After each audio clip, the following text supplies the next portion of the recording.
A twisted little game. Jorge never saw it coming, but she knew just the same. In the darkness of the night, with a smile so sly, she whispered, "Let's play a game," and he didn't ask why. She zipped him up tight in the suitcase of love. No air, no light, just the stars above. He thought it was a joke, just a lover's embrace. Sarah, he cried in that tight, dark space. Jorge was laughing, but his breath was thin. The walls were closing in as the fear kicked in. He called out her name, but it echoed in vain, while Sarah watched coldly, not a hint of pain. She zipped him up tight in the suitcase of love. No air, no light, just the stars above. He thought it was a joke, just a lover's embrace. Sarah, he cried in that tight, dark space. Love's a game of risk, a dangerous thing. In the suitcase of love, it's a deadly flame. Sarah's smile fades as the silence grows. In the suitcase of love, nobody knows. Morning came with silence, no breath to be found. Sarah unzipped the case, Jorge's last sound. She stared at the scene. What had she done? In the suitcase of love, there's no place to run. She zipped him up tight in the suitcase of love. No air, no light, just the stars above. He thought it was a joke, just a lover's embrace. Sarah, he cried in that tight, dark space. Love's a game of risk, a dangerous thing. In the suitcase of love, it's a deadly fling. Sarah's smile fades as the silence grows. In the suitcase of love, nobody knows.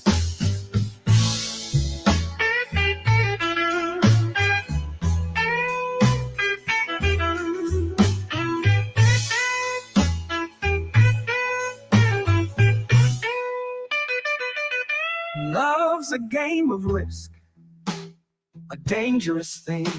In the suitcase of love, it's a deadly fling. Sarah's smile fades as the silence grows. In the suitcase of love, nobody knows.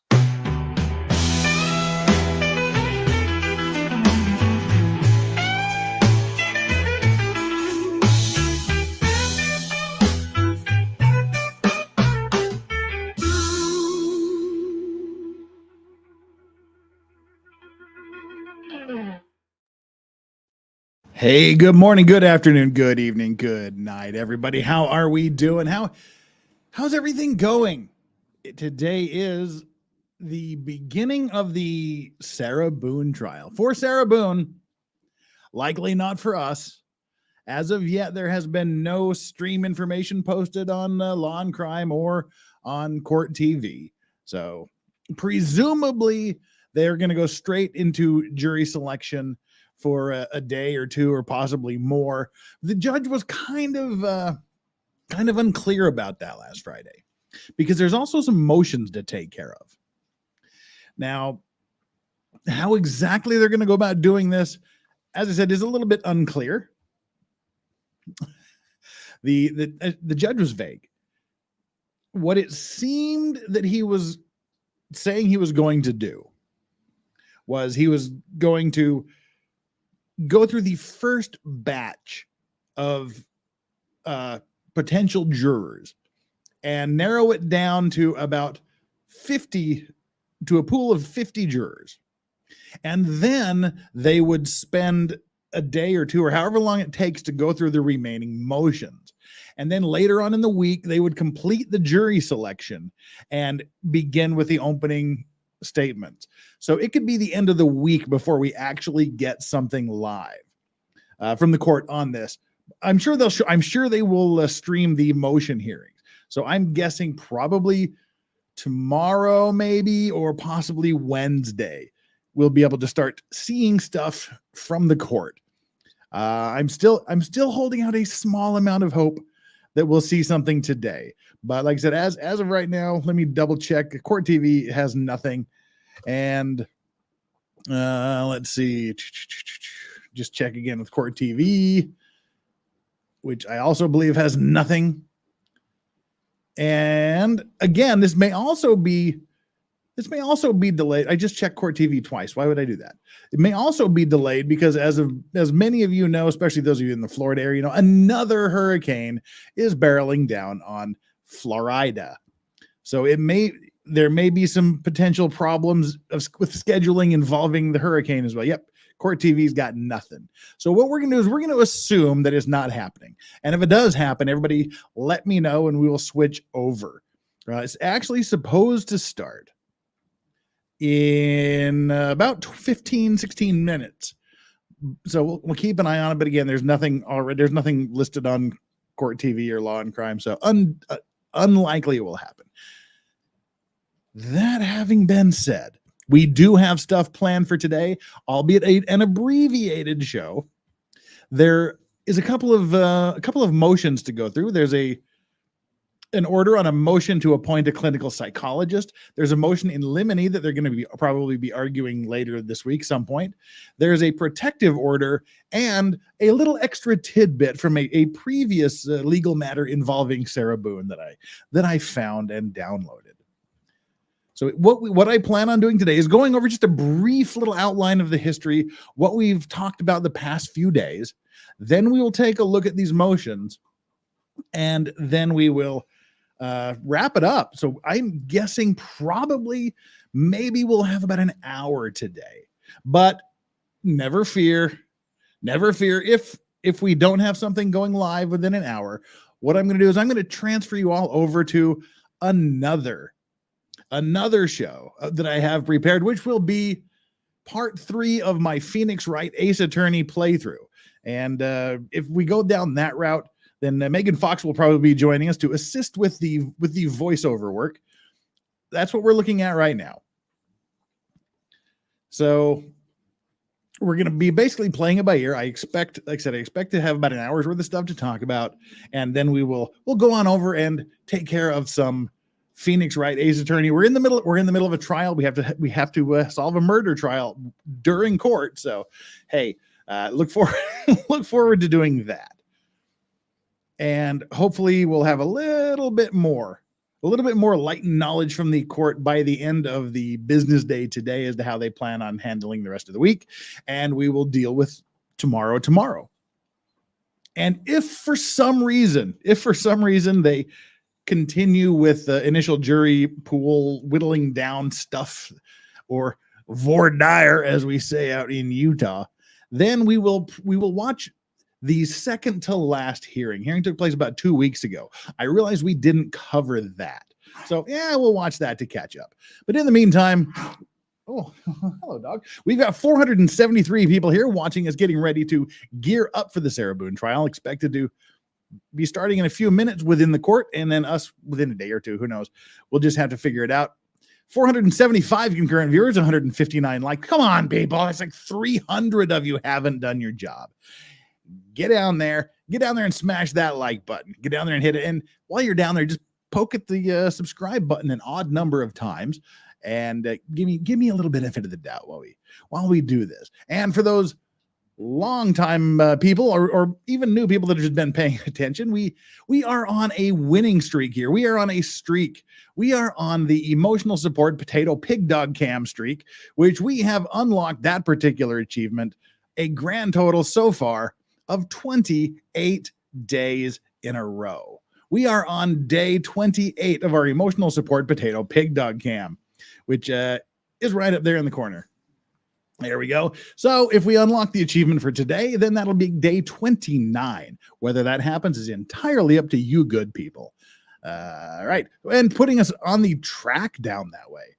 Putting us down the track towards that is Ike. Ike kicking us off on the super chat line here. Having already seen the evidence, I am convinced of her guilt. You could say view is in the bag. Hey, I'll show myself out. Well, now that you've given a nice, lovely super chat, and no, just thank you very, very much. Now that only puts us 95 away from the emotional support potato big dog cams.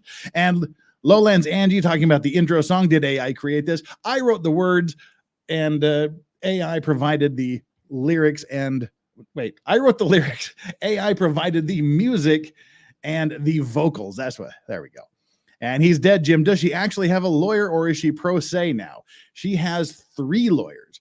She has 3 pro bono lawyers, and they're going to do their best to vigorously and aggressively defend their client, which we'll talk a little bit about. Nick Starro, member for 11 months. Pay attention. Well, as best we can. Okay, let's kick this off with a little background, shall we? We've all seen the suitcase video.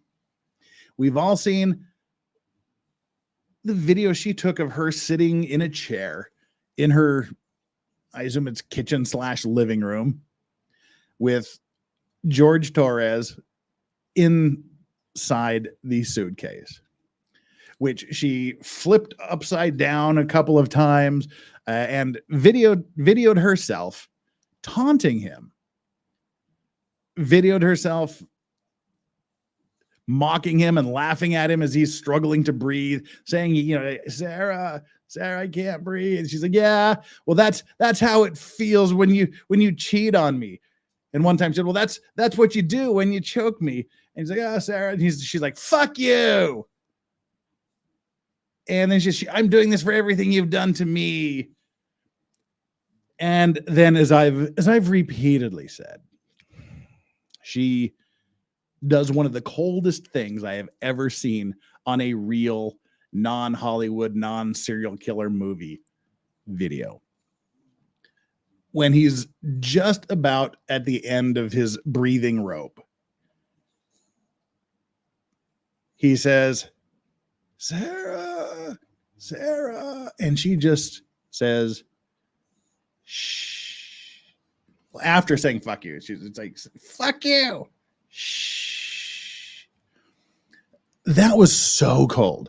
And it's going to be a major uphill battle for the jury to go, oh, well, you know, okay, there's this video, but that's going to be an extremely hard thing for the jurors to overcome.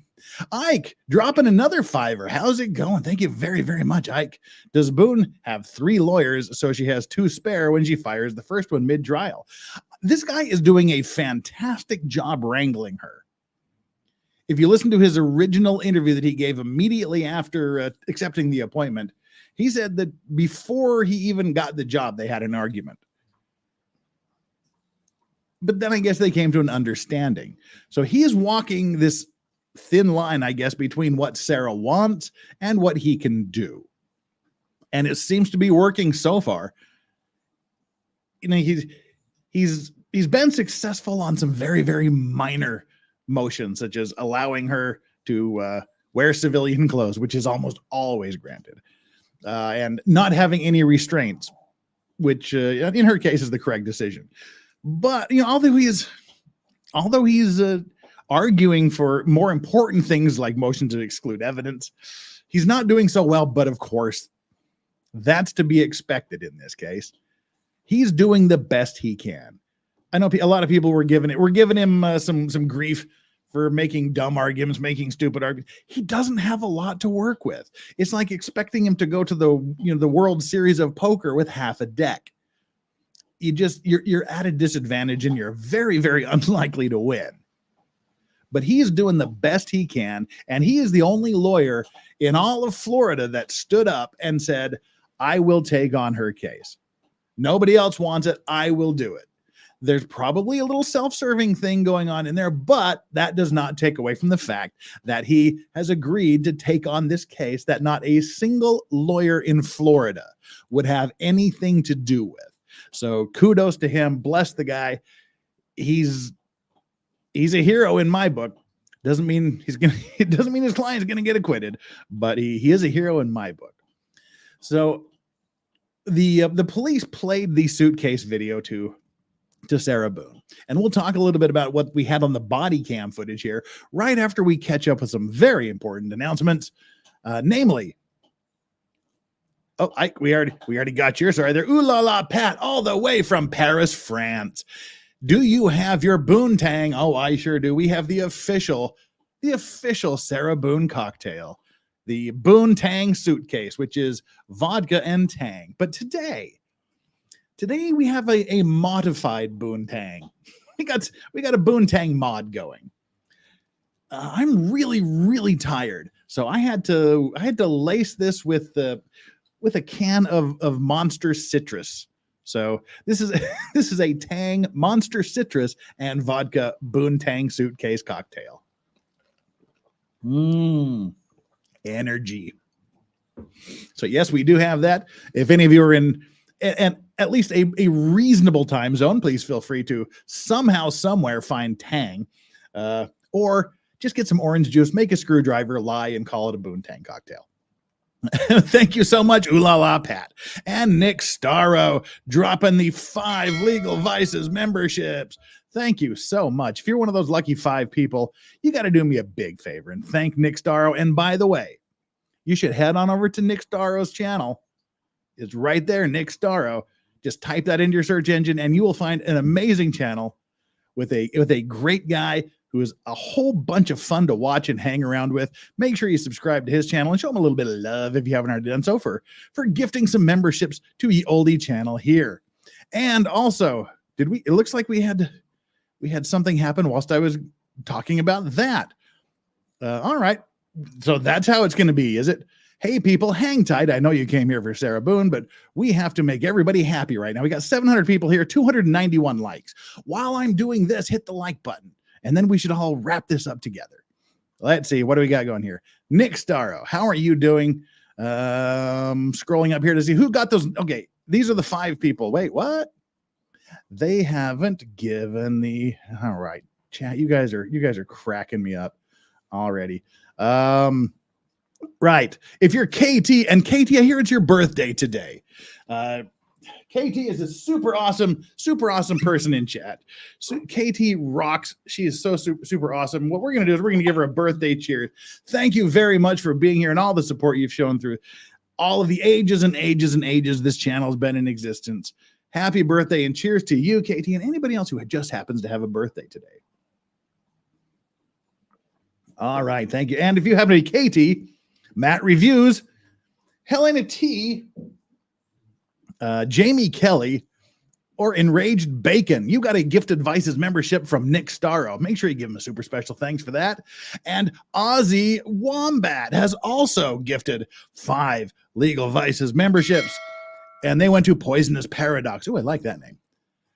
Carla Burkowski, Beth, Deaf Otter. Oh, I like that one too. And Yoda FD20, and I have my very own Yoda here on the floor waiting for the emotional support potato pig dog cam to become locked and loaded at some point in, it looks like, the very near future. Sonnier Chris has also gifted 5 Legal Vices memberships, which went to whom? To S. Betty Ross, Vicky Hat 82, Jamestown, Andrew Johnson, and Nancy. Thank you very, very much. Right. So that's it. We have cleared off the memberships and the super chats so far, which puts us $50, $60, $30 away from unleashing the emotional support potato pig dog cams and extending our streak to 29 days. All right. Thank you so much, everybody. Let's get back to the business at hand, catching us up and familiarizing ourselves with Sarah Boone and where we stand right now. When's the trial start from? Right now. It should be starting in about 4 minutes, but it's going to be jury selection, which is not going to be streamed, unfortunately. So what we're doing today for an hour or so, we're going to be catching us up on the background. We're going to be catching us up on the motions and some additional items. Now, the way, again, to repeat, the jury selection process is going to be staggered, it seems like. Last Friday, when the judge was completing the final hearing, he indicated that they would likely narrow down the jury pool to 50 jurors. They would then go through these preliminary motions, the motion in limine and a few other outstanding motions for a day or two. Then they would recall the jury in to wrap up and get the final sitting jury pool, the final jurors that are going to be sitting for the trial. So it could be towards the end of the week before we get the opening statement. But I would expect Tuesday or Wednesday for 1 or 2 days to get the motion hearings streamed. So we have to stand by for that and find out how that works. And Uncivil Law has dropped a $2 super chat. Thank you so much, Kurt. Deeply appreciated. Host long to suffer in a suitcase. Well, we know the answer to that, but Sarah accidentally went upstairs and accidentally fell asleep, which we're going to talk about in a minute. And if you haven't subscribed to Uncivil Law, you're one of the 4 people, I think, on planet Earth that haven't. So you should probably get on over there and subscribe to him too. Another fine, outstanding LawTube channel. Thank you so much, Kurt. Deeply appreciated. Okay, so the morning of the alleged murder, we still have to say that. The morning of the alleged murder, Sarah wakes up. Now, we don't know what time she woke up because the story changed a few times in the matter of a few minutes. What we do know is that from her statement, her and her boyfriend were doing something the night before. Either they were drinking heavily, or they were not drinking at all, or they were drinking only 1 bottle of wine. They were doing something that involved at least a minor amount of alcohol. They did something maybe resembling games. And at some point, he ends up in a suitcase. How exactly that happened, we're not sure, but we'll tell you her side of the story.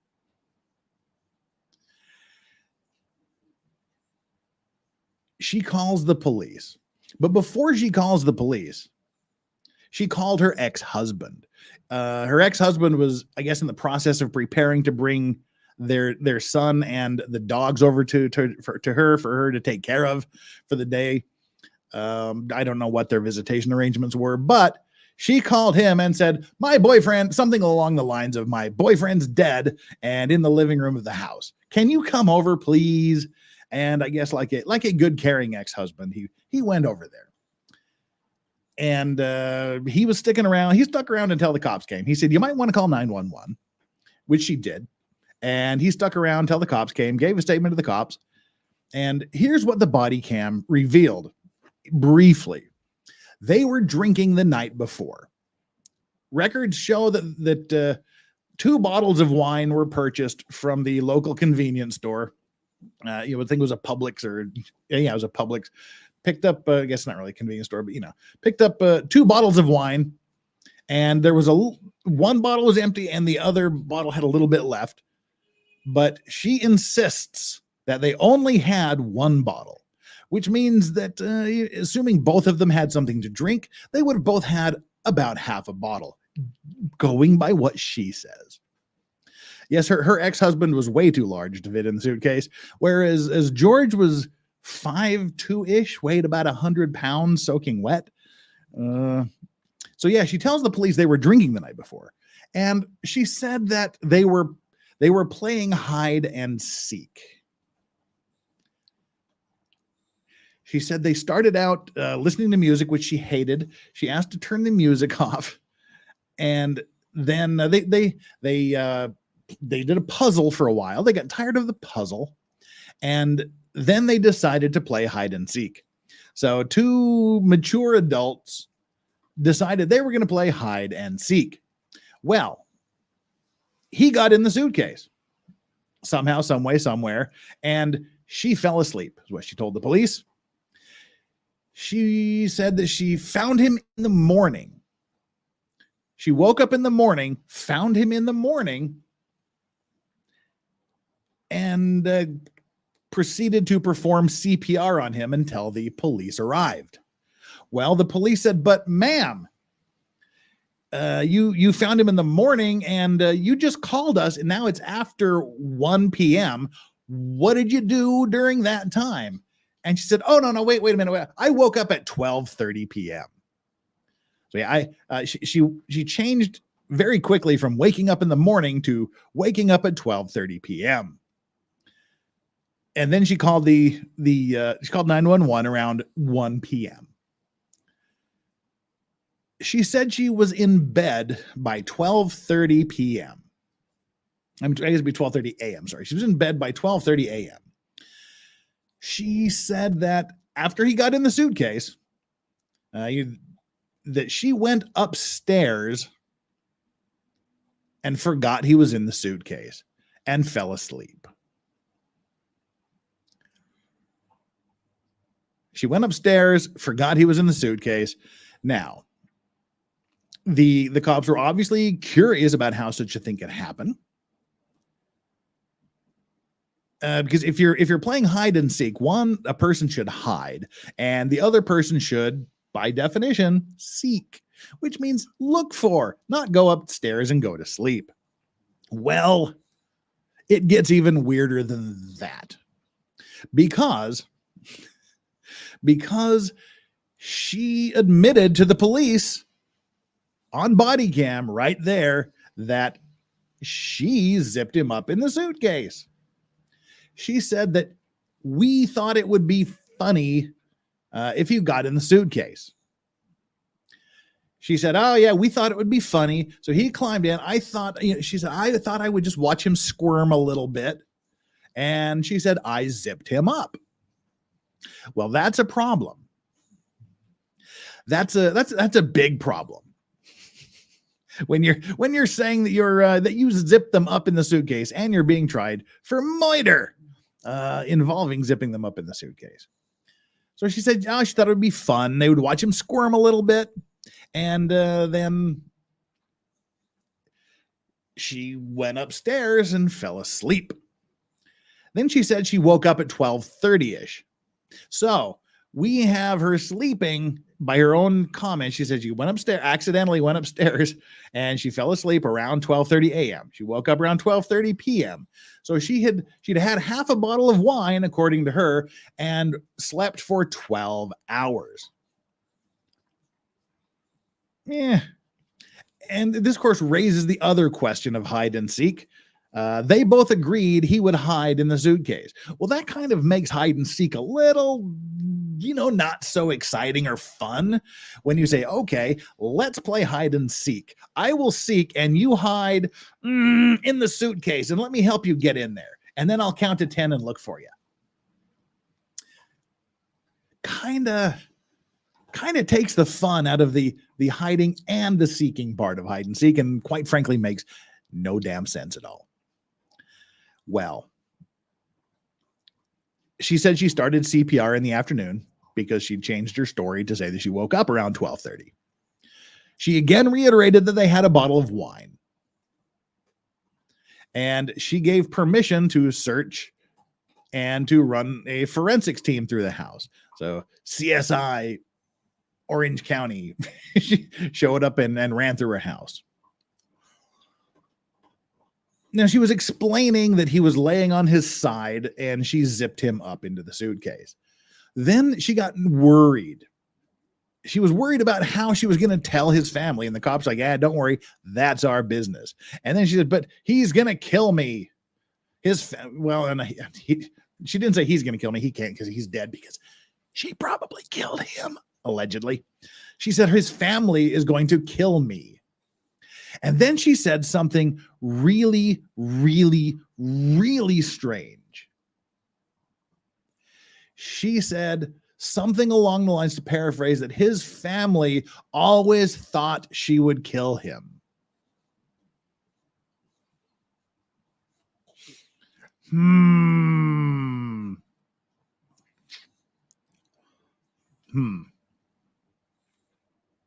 Yeah, that's kind of a weird thing to say, isn't it? Especially if you've just allegedly killed him.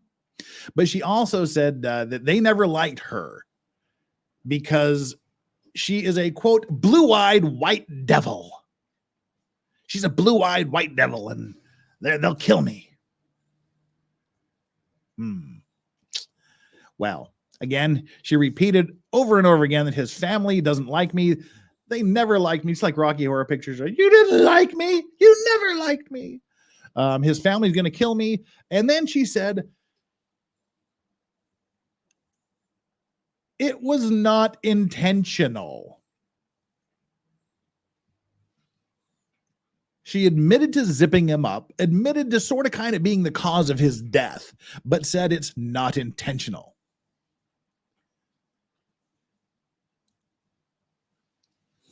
Well, for reasons, that's not important. And then she asked the police lady, why is he purple? Well, probably because he's dead. That'd be a good guess, Sarah. I do have to say one thing. There is probably a 100% chance that sometime in the near future, I'm going to be interrupted with a very important actual legal law business related telephone call that I absolutely cannot avoid. I'll just throw up a little intermission sign here. It shouldn't take more than 5 minutes. So if that happens, that's what'll happen. And I'm looking up the second-degree murder statute in Florida because I forgot all of the elements of the crime. Second-degree murder, which is what she's charged with, Florida. All right. So she asks, why is he purple? And then she again reiterates that it was totally like not intentional was her words. It's like totally not intentional. And then again, she shows this interest in the family and says, are you going to tell his family today? And the cops, and she said, well, what are you going to tell them? The cop said, well, we will tell them the truth. We tell them what, we know. And well, actually, that's when she said that the family thought she would kill him one day. And then, she asked the police what she should do. And this was a weird thing. The police said, well, just do whatever it is you need to do. And she said, run. And for some reason, they just didn't go, oh, she's a flight risk, and immediately take her into custody. They came back for another interview, and then they brought her into the interrogation room. And we'll get to the interrogation room here in just a quick second. But I want to make sure we take care of the business all going on here. Nicola Maxwell with the £2. Happy birthday, KT. Vice Squad is the best. I have to agree. You guys are the single best chat on the entire internet. And currently we have 1,000 members of the Vice Squad watching and 472 likes. So 500 of you need to get down there right now and hit that like button. At least 500. I'd prefer 600, but get down there and hit that like button, guys, while we're doing this. And I appreciate 1,000 of you being here. And we'll make another announcement here after we read the other $5 super chat from AKA the Cat Lady. Newest behavior report from this weekend says Owens and Sarah got into another screaming match. Now, I was just on the court site a few hours ago, and I didn't notice that. AKA the Cat Lady, if you have access to that document, please do me a favor and DM that to me on Twitter at the Legal Vices. Don't just send it to Legal Vices at Twitter, because Legal Vices at Twitter is a BBW adult escort adult video site in Las Vegas. Make sure you DM it to the Legal Vices on Twitter, or X as I refuse to call it. So if you will do that, we will look at that immediately, because I didn't see that when I looked at the documents earlier today. That would be fun to read. So thank you very much for that. Okay, and again, for the 1,100 of you that are here right now, we're just floating along here because jury selection is happening today. The judge, again, was kind of vague about this last week. They didn't say exactly what they were doing, because they're going to be talking about it this morning, I guess. But as I understand it, what is happening today is they are whittling the jury pool down from however many people to 50 people, to 50 potential jurors. And then, if my understanding is correct, they will spend a day or possibly 2 on motion hearings, wrapping up the hearings on outstanding motions. And when all of that is settled, they will bring the pool of 50 jurors back in and whittle it down to the 12 with possibly 4, 5, 6 alternates. So I don't know how many alternates they'll have, but at least the 12 sitting jurors. And then they'll begin with the opening statements. So if they can whittle this down to 50 today, I would expect to be live with motion hearings tomorrow, which of course we will also be covering, and I hope to heavens they do. So what we're doing here is we're wrapping up a few loose ends with a few submissions. There's 4 or 5 submissions we have to go through and read. And then we'll wrap this up and I will roll it over into a Phoenix Wright Ace Attorney gameplay through just to kill some time. So you don't have to go anywhere. We'll have fun going through some legal games. We're in the middle of a trial. So I need the chat's help to win my case and at the same time solve a murder with Phoenix Wright Ace Attorney Part 3. So that's what we'll be doing. That's a little announcement for the people that are just getting here. And so I would hope that tomorrow we will have some live stuff happening from the courtroom. Hopefully. If not, on the off chance we don't, we will be watching a hearing from 2 weeks ago that I didn't show, just to keep our joints oiled and the hinges oiled on as to what's going on in this case. Thank you so much, chat. There's 1,142 of you that could be anywhere else on the entire internet, and you've chosen to be right here. And I do not take that for granted for 1 second. Deeply, deeply appreciate your trust in me as we approach day 29 of unleashing the emotional support potato pig dog cam, which you'll find out about, I would expect, in just a few minutes when we hit our goal for the day, which is 100.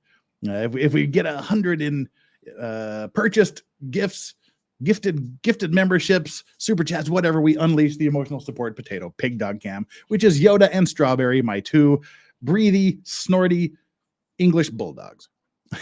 So that's where we're sitting right now. Oh wow, my YouTube window just decided it wanted to go down. All right, we are reloaded and back on top of things. Cool. All right. I do have everything locked and loaded in case we hit that magic number, which, as I said, is about, what are we looking at? Yeah, it looks like we're about 10 away. Cool. All right. So after the body cam footage, they interviewed her again at the house. Then they brought her into the police station for interrogation. She said they lied to her. They lied to her and said that they wanted her to come in and pick up her cell phone. The cop said, yeah, no, not going to happen. That's not why she was there. She was there because we wanted to question her more. And the judge believed the cops. And one thing that I find absolutely believable is that Cat Not Williams has popped in and dropped 5 Legal Vices memberships. Thank you so much, Cat Not Williams.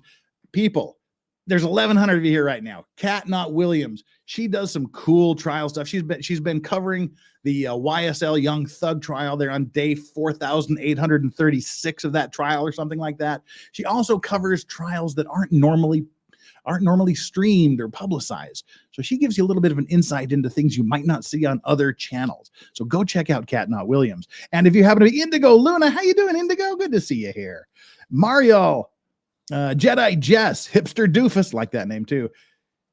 Kate Monstrous. If you happen to be those people, make sure you give Cat Von Williams. She's Cat Not Williams a super special thanks. Okay, thank you very much, Kat. And with that, we have achieved day 29 of our winning streak with unleashing the emotional support potato pig dogs. And that is the part of the show that we like to call Release the Hose. And so for the remainder of the day, and this will roll over into the game stream a little bit later, this is one of the 2 emotional support potato pig dogs. This is Yoda. Yoda is just there being Yoda, just using the force to keep the universe in its place. And Strawberry is over there. She might wander back in here in a minute. All right, so thank you very much, chat. We can get rid of this because it's out of date. We are now on day 29 of the emotional support potato pig dogs. Cool. All right, the interrogation video. And let's stack it. Do I still have my stacky cam? Looks better stacked. No, yes, I do. There we go. All right. The interrogation video. She gets into the police station. They sit her down. They read her rights. And they mention something very interesting, because Sarah was saying, oh, we were having fun. It was great times. We were all laughing and playing games and things were really super awesome. The cop said, well, that raises an interesting question, because we did the autopsy and there are scratches on his body, on his back. There are scratches on his neck. There's some bruising, and he's got a cut lip. That doesn't sound like you were having as much fun as you would like us to believe. Then she said, well, he's been good since he got out of jail. Sarah Boone's husband I guess we need to backtrack a little bit. His questioning on the body cam said that Sarah started calling him about 11:30 a.m. No, he started calling Sarah at about 11:30 a.m. asking about the kid, what they're going to do to the kid. He finally got a hold of her at 12:49, and she said what she did and asked him to come. He went and told her to call 911. Then he mentioned that the police have been there frequently because of domestic instances, as he called them. George had been arrested 4 or 5 times for domestic violence against her, and he was currently on parole, but she would always bail him out like the next day. And he said that they had a very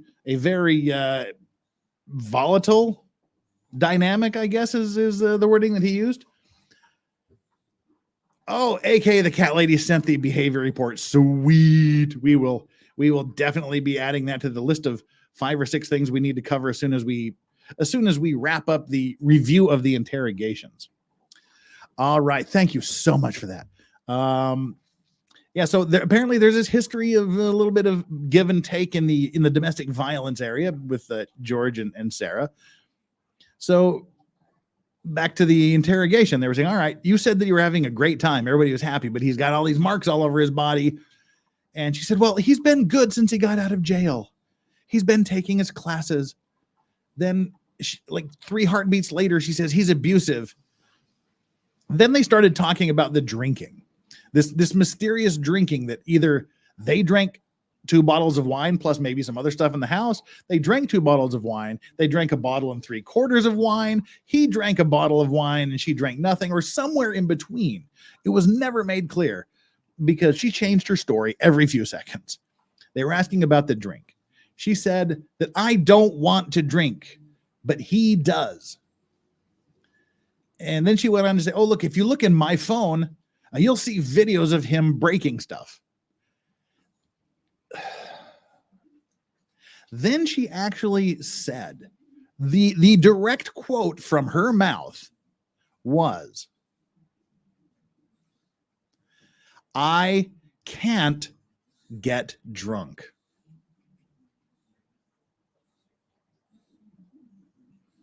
She said, I can't get drunk. And she said, I don't want to get drunk.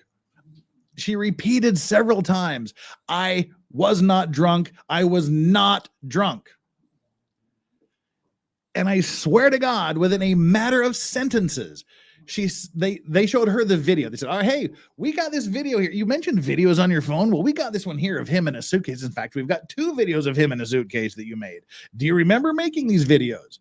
She said, I don't remember making the video because I was drunk. Bish literally said, I cannot get drunk. I was not drunk. I was not drunk. 5, 6 sentences later, she's saying, I can't remember making those videos because I was drunk.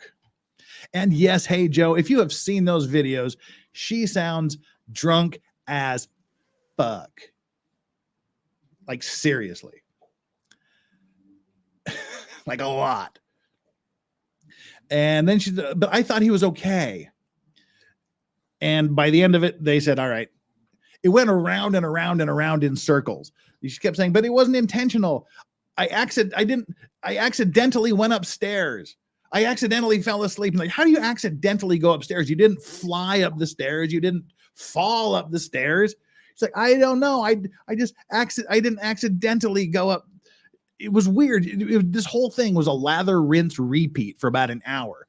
Where it was, what happened? I don't know. Did you zip him up? Yes. I didn't do it intentionally. I accidentally fell asleep. You accidentally went upstairs? Yes. I didn't do it intentionally. She kept harping on not intentional, not intentional, not intentional. But that doesn't really matter, because she's not charged with first-degree murder, which would mean some planning and malice of forethought. She is charged with second-degree murder. Now, in Florida, second-degree murder,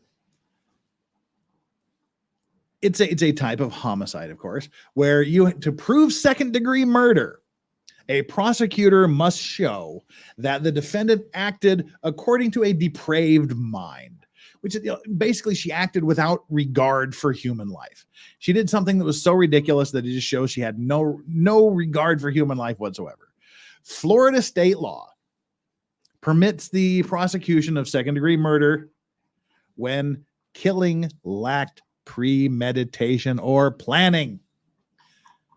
But so even though it lacked premeditation or planning, the defendant must have acted with enmity, is their magic word, enmity towards the victim, or hatred or anger towards the victim, or the two had an ongoing interaction or relationship. So unlike first-degree murder, second-degree murder does not necessarily require proof that the defendant intended to kill the victim. It just has to show that there was problems, there was anger, and the defendant acted with a depraved mind without regard for human life. So all of her arguments that, well, it wasn't intentional, I didn't intend him to die, it doesn't really matter in the prosecution of second-degree murder. So as much as she thought that somehow saying the magic words, I didn't intend to do this, is going to get her off, it doesn't.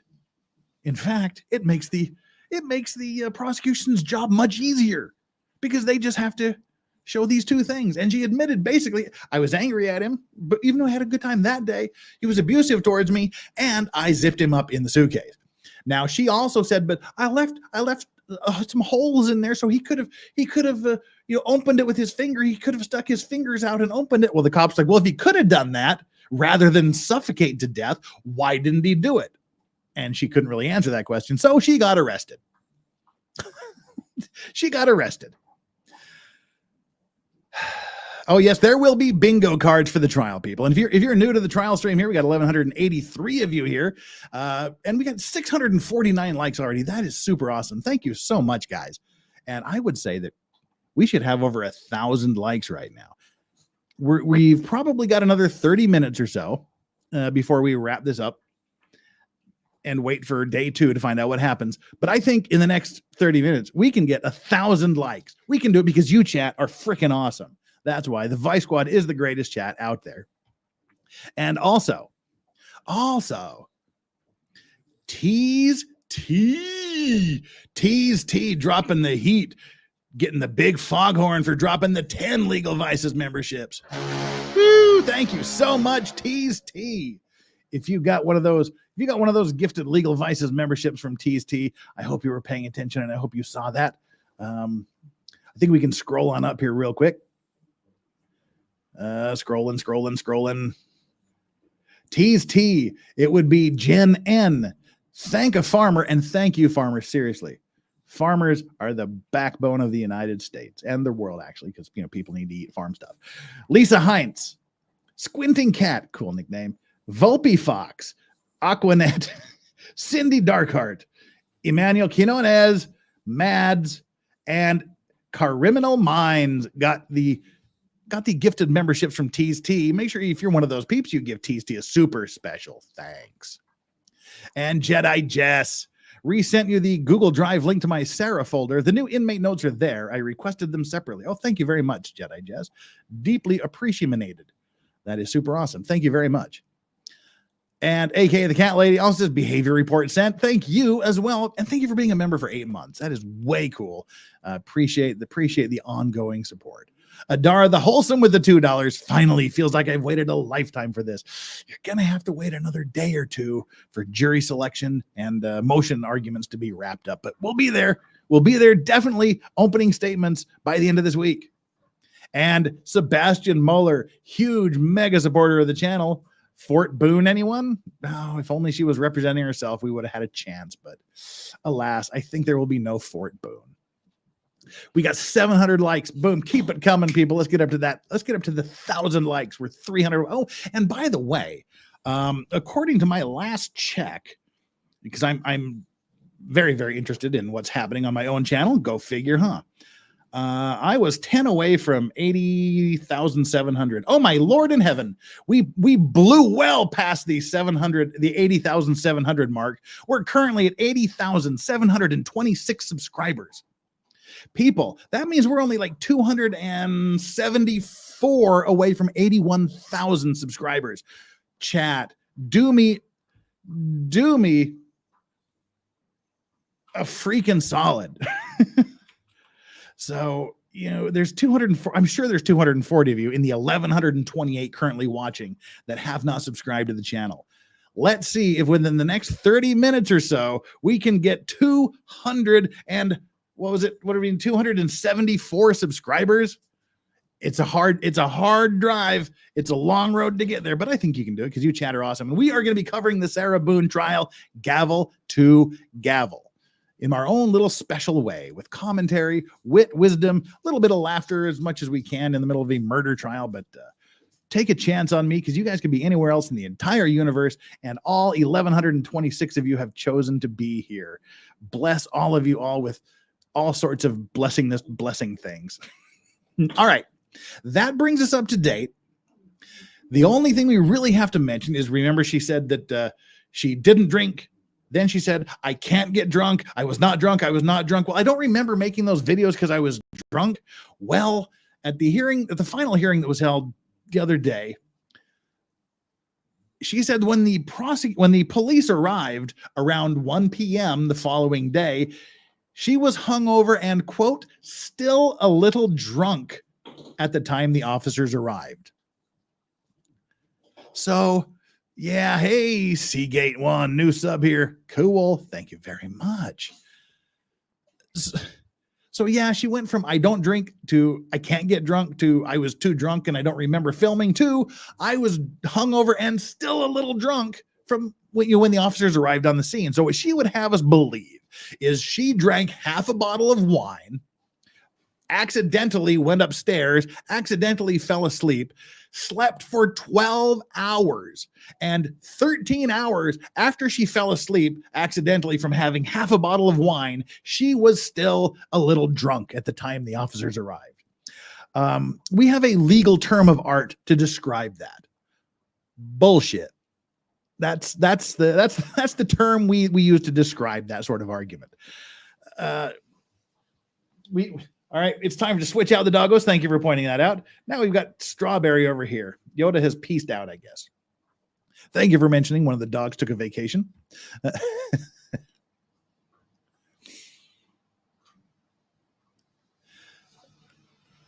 Okay, well, what's the word on the trial is still on. Today is jury selection. They're not streaming jury selection. So we're just tying up a few loose ends here. They could be doing motion hearings tomorrow, which should be streamed, or they can continue with jury selection. Stay tuned. Follow me on Twitter, The Legal Vices. Follow me here. I'll put something up in the community notes, and hit the notification things if you want the notifications when the streams. We'll keep you up to date on exactly what the court schedule is when the court announces it.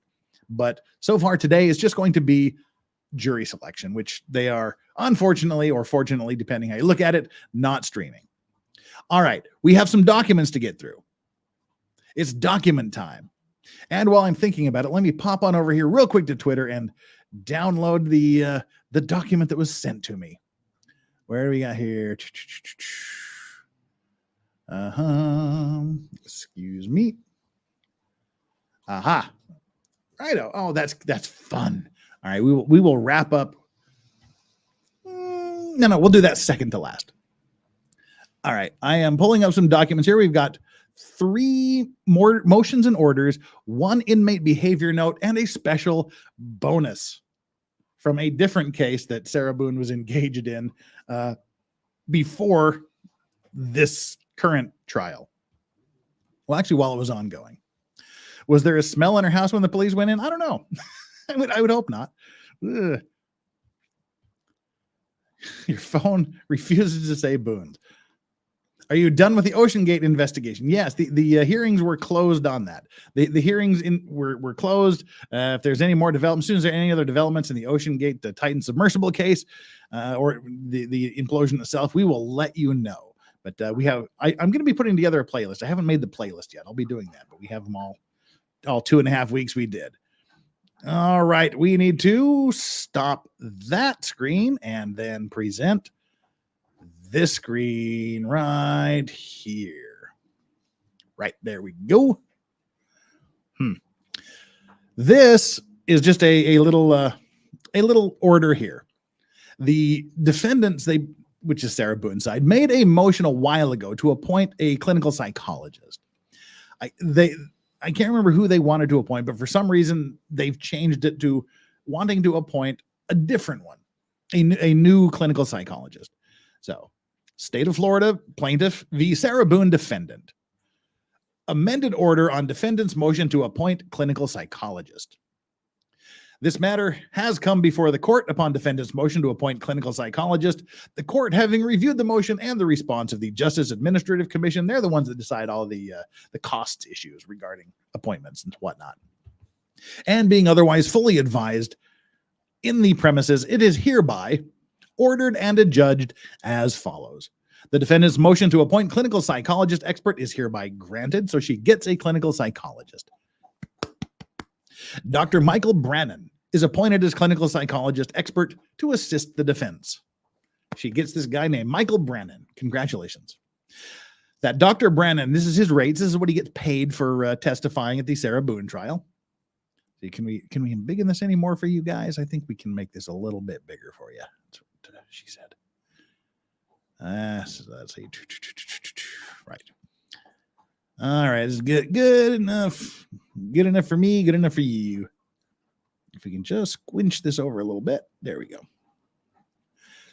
That number 3, that Dr. Brannon is authorized at a rate of $160 per hour for out-of-court services and $170 per hour for in-court testimony, with an initial cap of $7,500, exclusive of necessary costs allowed by statute, which would be travel and things like that, meals. In addition, reasonable coverage. Oh, never mind.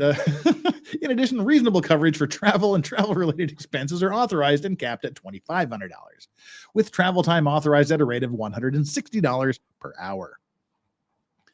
4, that the Justice Administration, which you can call them the JAC, the Justice Administrative Commission, JAC for the state of Florida, is responsible for all costs related to appointed expert and travel expenses to Dr. Brannon.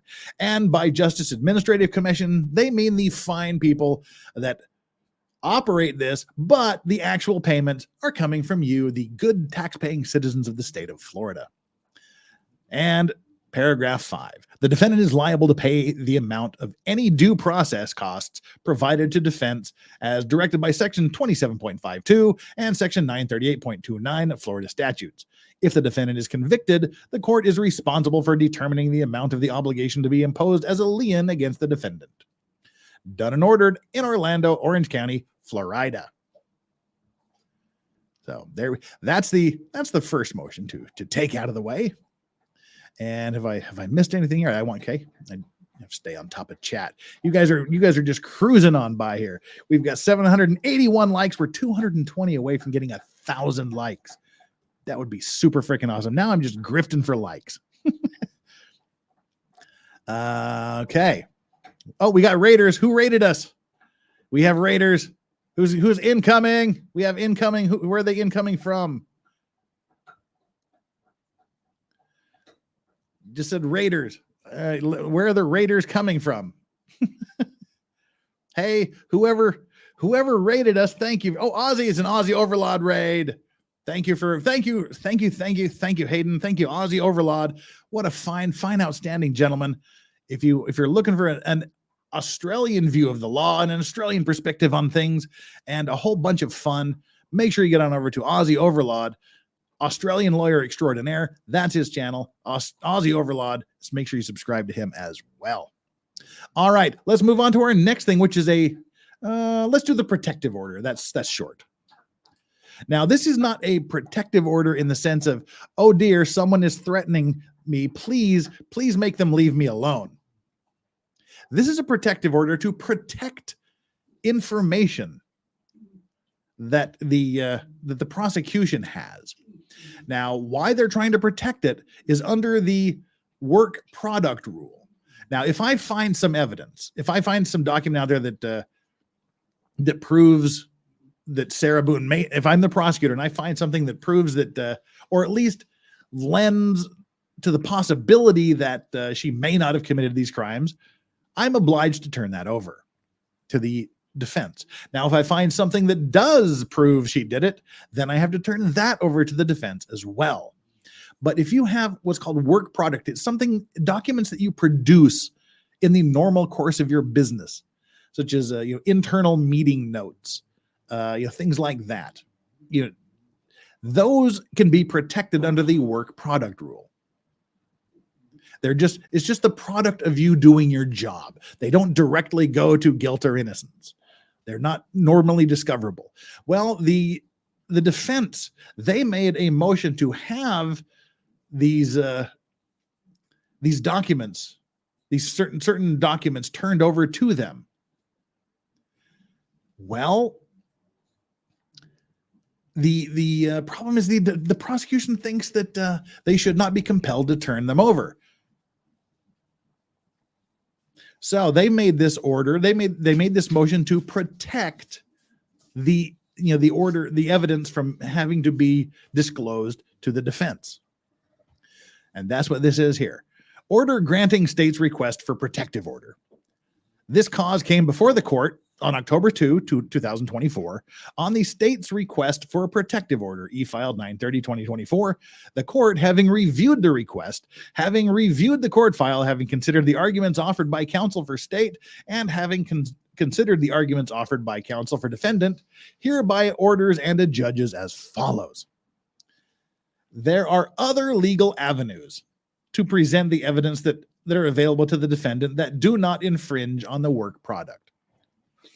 So the request is hereby granted. They're saying, all right, there are other ways of getting what they want rather than having you turn over your protected work product documents. So you get the order. Sorry, defense, you're going to have to find another way to get or produce whatever was on those documents that you wanted to get. I'm not going to make them turn over their work product to you.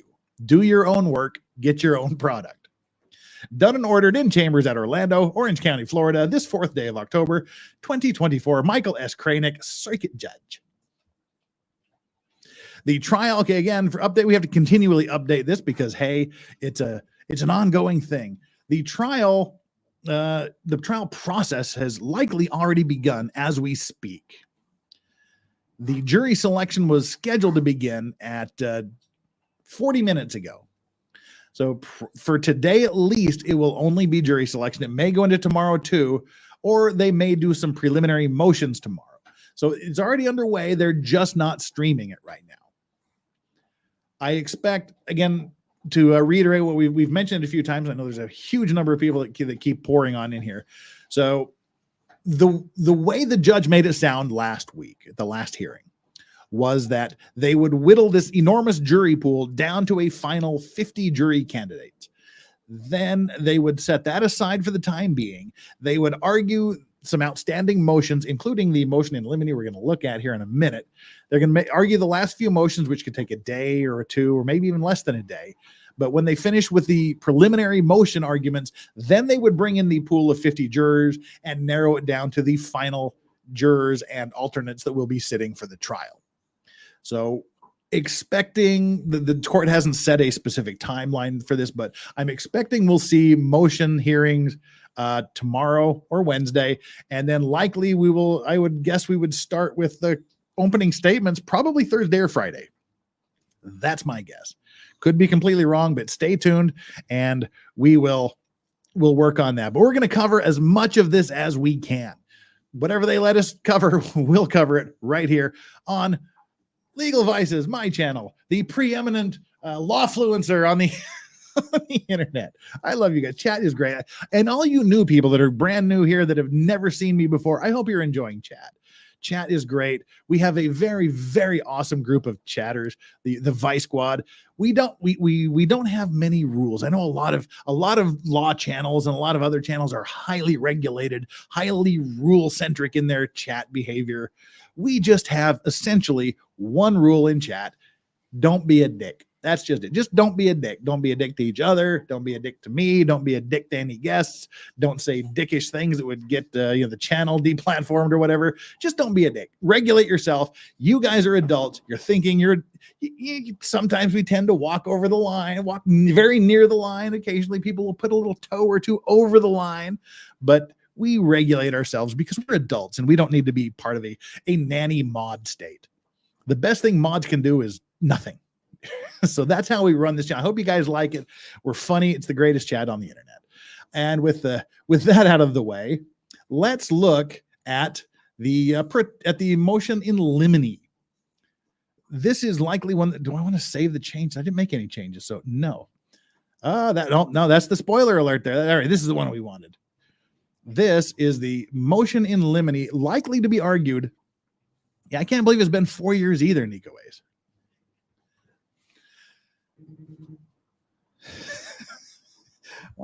Why am I not getting this phone call that I need to get? All right, I guess no news is good news, I guess.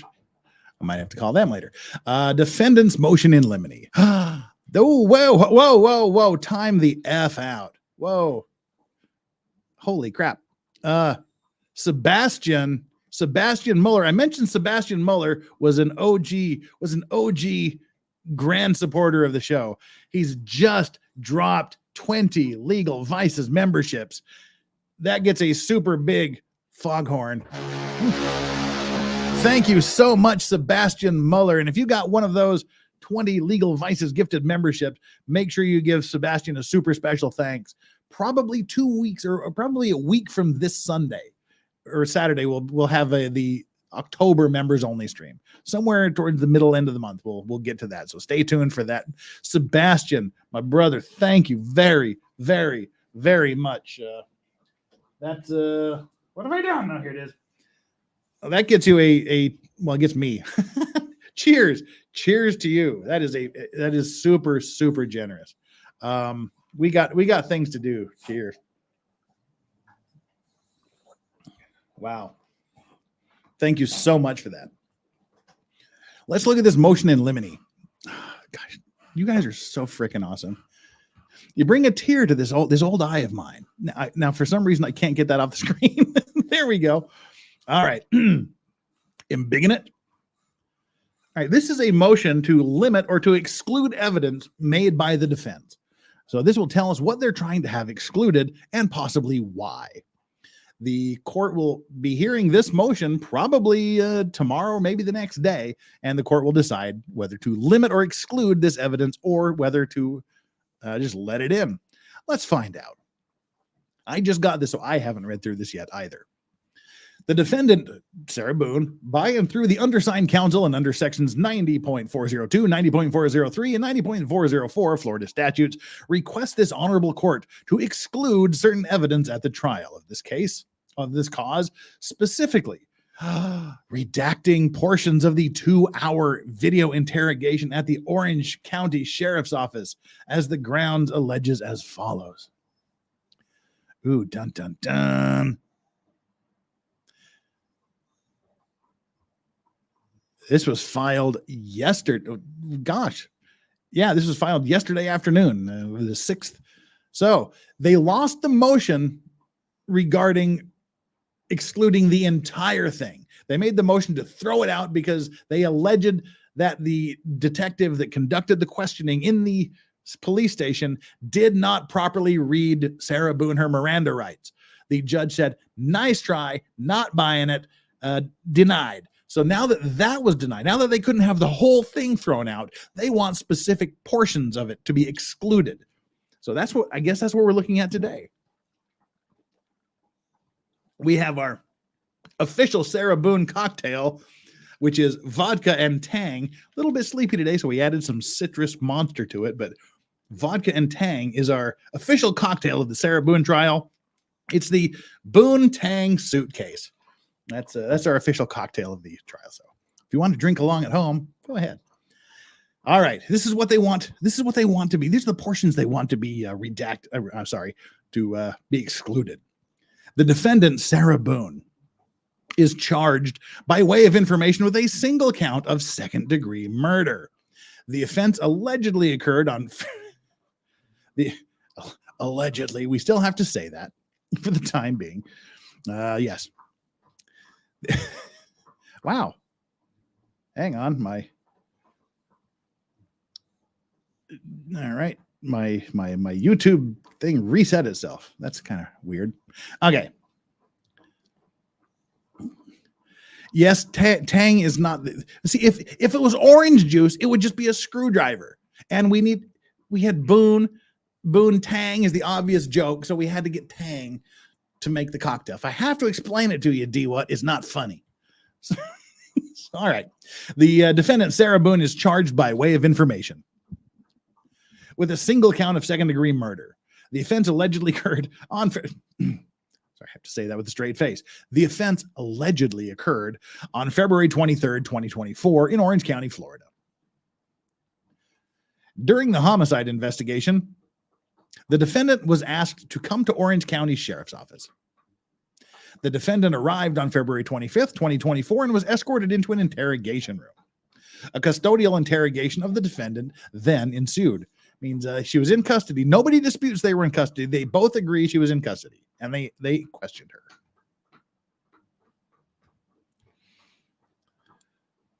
The approximate 2-hour interrogation was recorded by audio and video.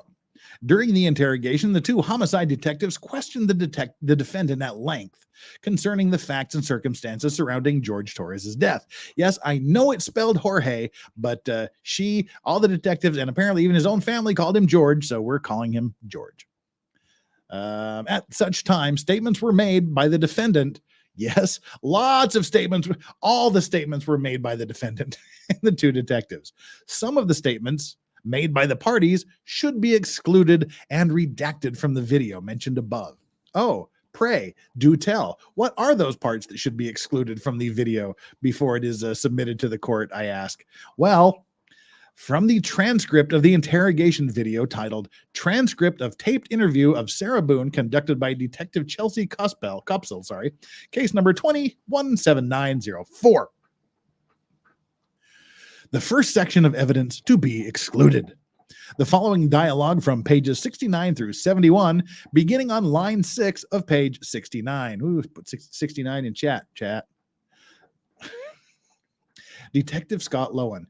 He of the gorgeous purple shirt. This is not my Detective Lowen purple shirt. This is my cool, awesome Panamanian purple shirt. This is not the Detective Scott Lowen purple, like fuchsia satin shirt I was wearing the other day. Detective Scott Lowen says, hold on. You had two different neighbors that lived directly next to you. You asked to use the restroom and they told you no and turned you away. You had to go, oh, says Sarah Boone. Detective Lowen then says, across the way to somebody else. Sarah Boone says, oh, no, okay. Kim and Eli, or Eli and Kim is not a nice person. Hey, wait, I have a thing for that. Wait, where'd it go? Dang it, you can't just spring these things on me. I need to be prepared. Kim and Eli, or Eli and Kim is not a nice person. You are not a nice person. Detective Scott Lowen. Okay. Sarah Boone. She just automatically not nice. I hate when you're just automatically not nice. She's just automatically not nice. Even after me and Lucas went over there, Lucas is her son, went over there and introduced ourselves. You are not a nice person. She's just not a nice person. Detective Scott Lowen. Why would you think she would let you use her restroom? Okay, yeah, if she's not a nice person, why do you think she's going to let her use the John? Well, Sarah Boone says, because Eli was there, and Eli comes over and talks to us sometimes, which I think pisses Kim off. Detective Scott Lowen. Okay. Sarah Boone. because he come over and talks to us. The two of them, they're like super standoffish all the time. My neighbors down the street, down the way, their toilet was broken. They had stuff in the bathroom. So then their bathrooms, says Detective Scott Lowen. Sarah Boone, like, go over there and try over there. Detective Scott Lowen, there's 2 bathrooms, so both their bathrooms. Sarah Boone, I wouldn't let nobody go upstairs and use my personal bathroom. Sarah Boone, that's what the downstairs one is for. She lives in like a 2-story townhouse kind of thing. Detective Scott Lowen, or somebody you knew, why are we trying to get toilet talk excluded? This is weird. We got toilet talk going here and they're trying to throw it out. Well, whatever. Sarah Boone, they're in the process of doing all this stuff in the kitchen. Okay. Detective, okay. Sarah, and there's stuff in the bathroom and the toilet doesn't work. Just move across the way, no problem. Sarah Boone also. And of course, they let me in. Them and them, they're together. They're part of their families. That's what you really want to know. And I hope it doesn't get them in trouble. But he is over here illegally, and she's trying to work on getting his green card. Oh, my Lord. Sarah.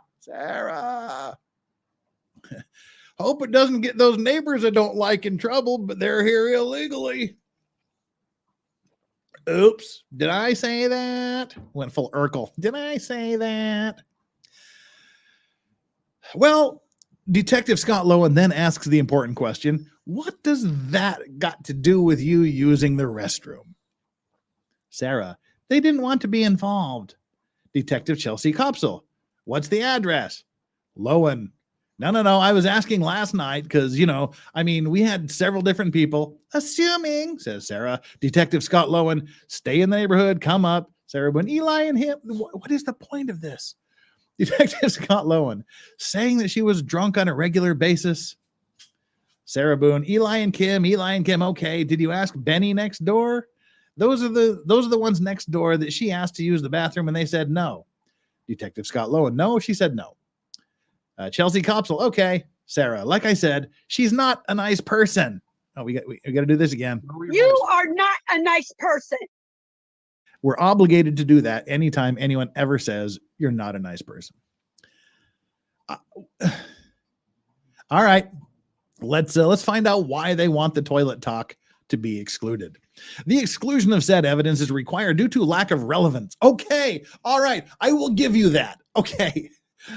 Due to lack of relevance under section 90.402 Florida statutes. In addition, the evidence is improper character evidence under 90.404 Florida statutes. Okay, I'll give you that. That's irrelevant AF. Just, I don't care. Get rid of it. That is pretty darn irrelevant. The second section of evidence to be excluded. Page 53, line 11, Detective CK. Well, he's dead as a result of your actions. Line 13, Detective CK. He's dead as a result of your actions. But see, here's the thing. I don't think those are going to get excluded. And I know he's going to argue, lack of foundation. There's no medical proof that this, that and the other. But it does not help that at least one of these, if I recall correctly, her response was, after he said something, he's dead as a result of your actions. She said something along the lines of, yes, but I didn't do it intentionally. Ouch. Shh, don't say that. Don't say the quiet parts out loud. More things to be redacted. to be excluded. Page 55, line 24, Detective SL. I have one last question. You realize you're the person that killed him, right? Yeah, but it wasn't intentional, I believe was her response. But look, he's dead. She put him in there. There was nobody else there. She said she was all alone. Kind of narrows down who killed him. Hey. Page 56, line 1, SB says, I thought about that. And page 92, line 15, Detective SL. Well, intention or not, George is dead. You act like when you say unintentionally, that absolves you from everything. Well, he's absolutely freaking right. That is what she was thinking. That she just kept repeating, it's unintentional, it's unintentional, it's unintentional, over and over and over again. That doesn't really matter. So it'll be interesting to see how they rule on that one, on these exclusions. I think most of them are probably going to be left in. All right, now I brought it up on the wrong one. So I need to switch over here because I have things going on two different browsers. So I need to bring this up over here so we can see her latest behavior report. So you can hear the dogs chewing on Bones. But are the dogs still on camera? Yeah, we got Yoda's here now too. Hey, what's up, Yoda? Yoda has returned. Right. Getting this opened up. View that bad boy. And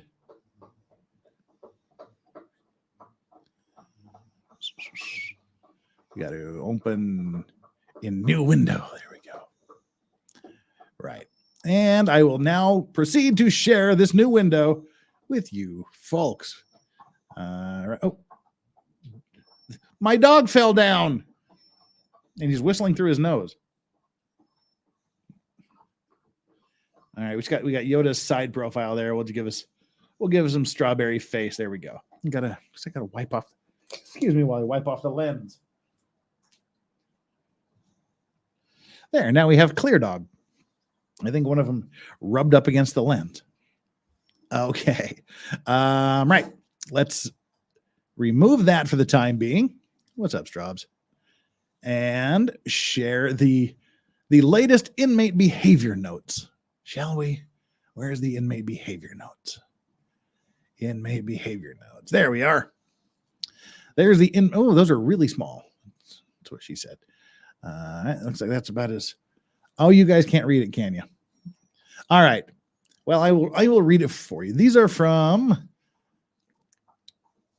September 24th, 4:35 a.m. Inmate refused breakfast.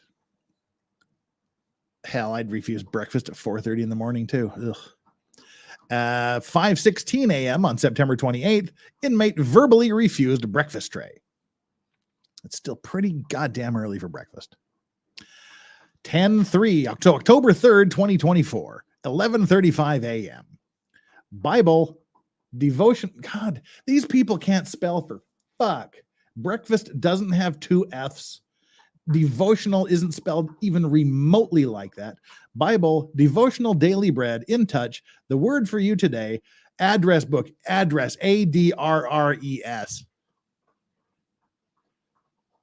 Apparently, the Department of Corrections doesn't hire the brightest tools in the belfry to do their work for them.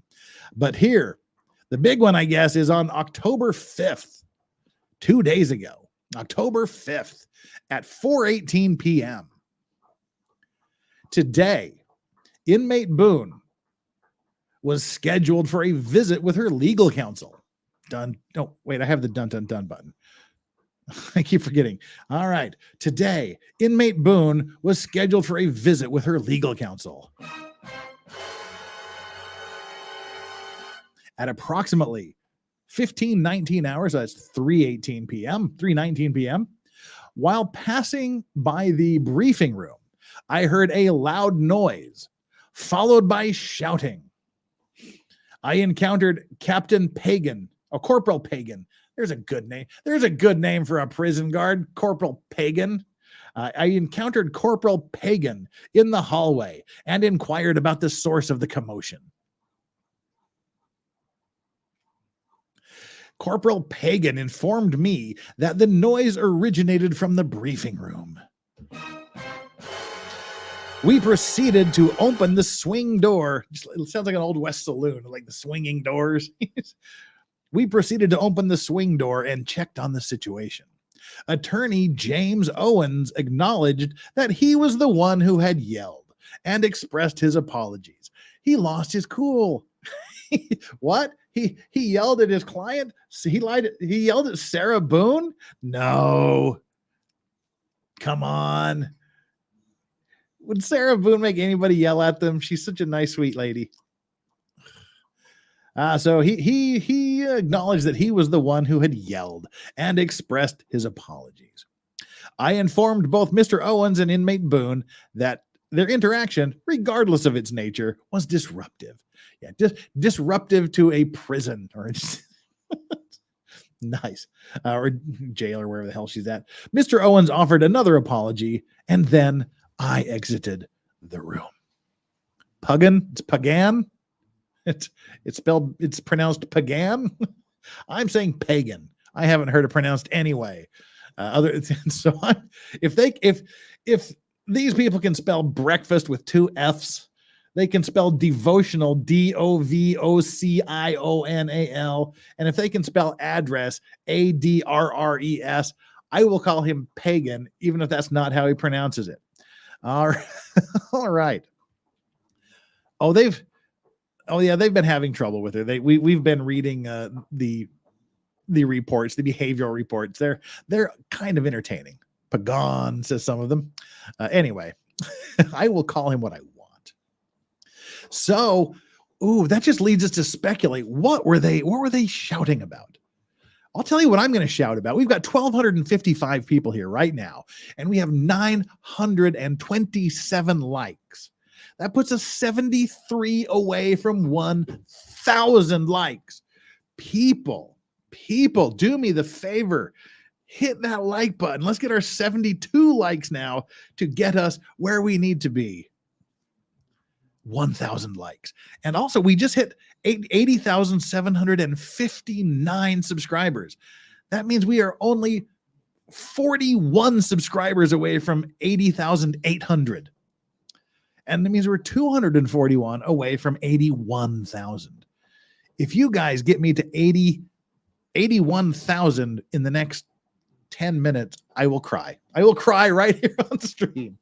No, I won't, but I will be eternally grateful. We've also hit the second achievement goal, which is sort of your revenge to me for unleashing the emotional support potato pig dog cam. Chad is upset that I keep my dogs behind a paywall. I don't keep my dogs behind a paywall. They're emotional support potato pig dogs, and unleashing them at the appropriate level is my gift to you. But chat sees it as me holding my dogs hostage behind a paywall. So at the 200 mark, that unleashes the second achievement, which is apparently my punishment, where I take a shot of really crappy whiskey that I have. And the really crappy whiskey we're trying to get through is this bottle of Kirkland blended Scotch whiskey. Not even an age statement. It's just Costco brand blended Scotch whiskey, which is horrific. This bottle is about 7 years old. That's how little I drank. I used to think this was good before my that's a really big pour. Ugh. So yeah, that's the second achievement. You get to watch me choke this swill down. Yay. So all right, cheers. Thank you so much for getting us to the second level. Oof. I don't want to do this, but Oh God, that is bad. Ugh. Ah. Thanks, chat. Oh, Lord have mercy. Oh, David Edwards says legal vices. That's bad. Legal vices. I heard the tea on going to church in the jail. There's a phone in the chapel, and the inmates go to use the phone that is not monitored. There you go. Yeah, KLF. It is Kirkland. Ugh. I can't believe I used to think in my younger days that was great. That was great with Scotch. Yes. All right. Samantha Harris asks, hello, everyone. I love Bulldogs. Ugh. They're going to show inside the courtroom. Is the jury selection happening? Yes. Jury selection, as I understand it, is currently underway. And I'm assuming they will stream the final motion hearings today or the following day.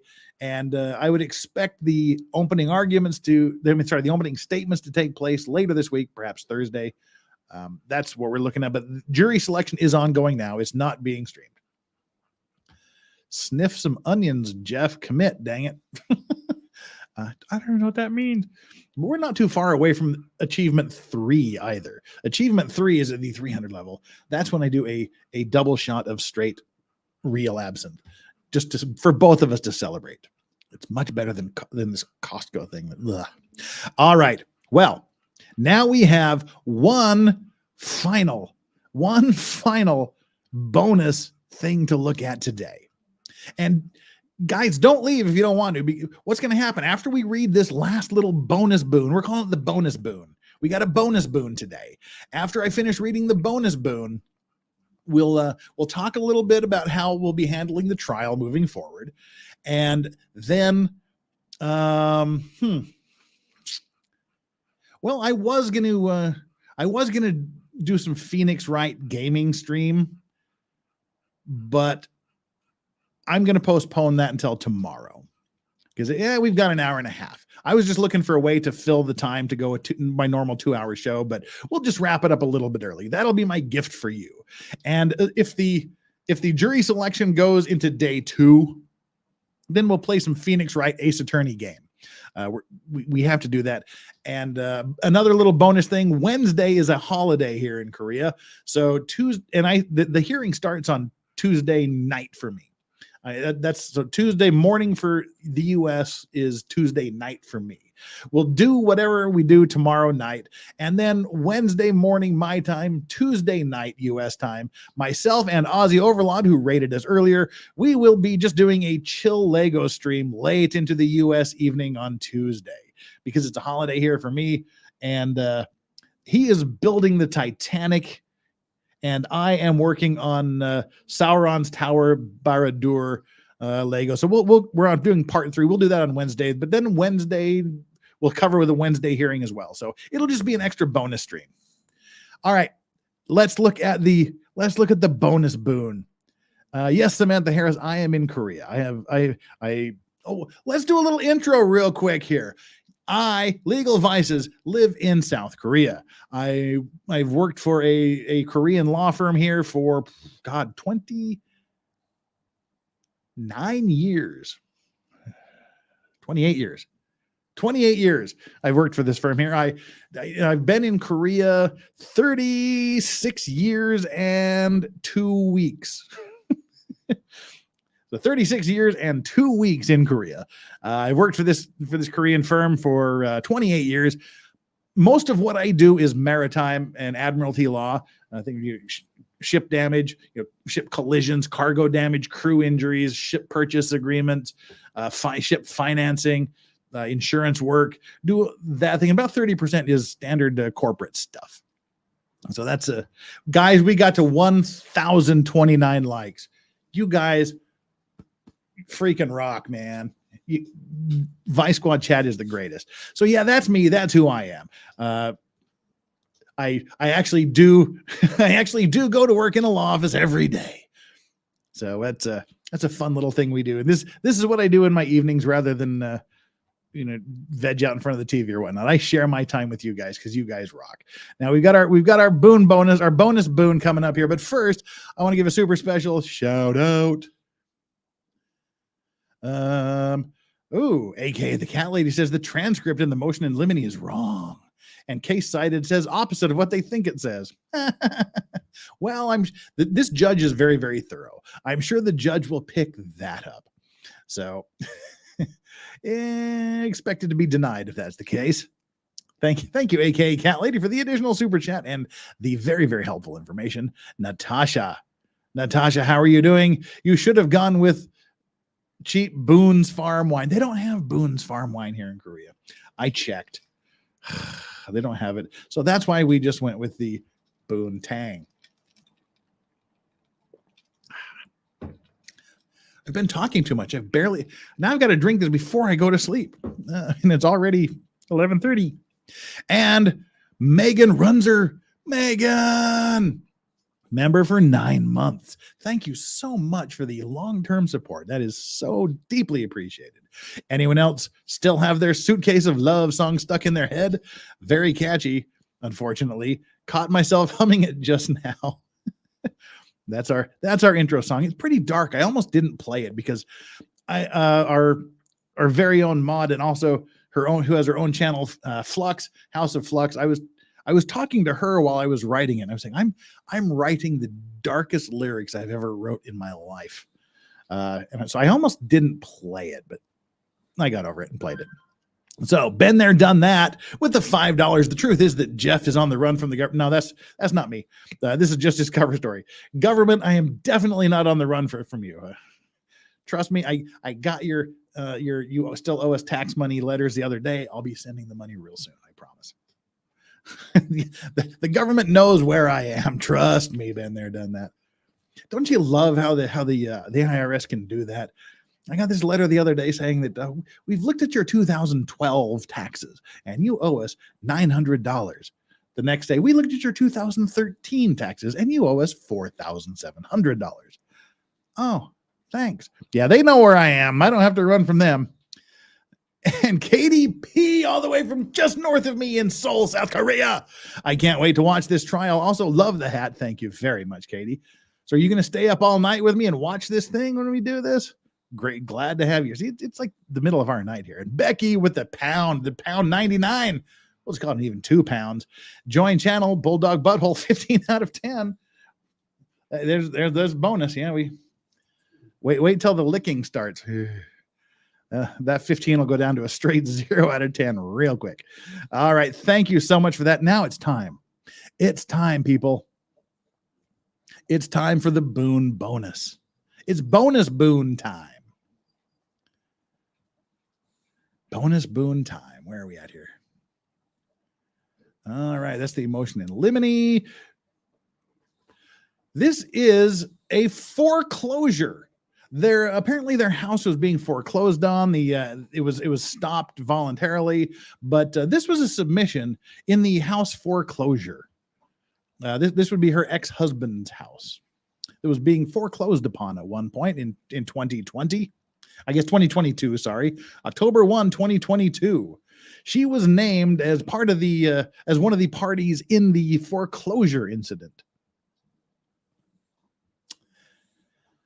So she writes to the court when she received service of the foreclosure notice and complaint, to whom it may concern.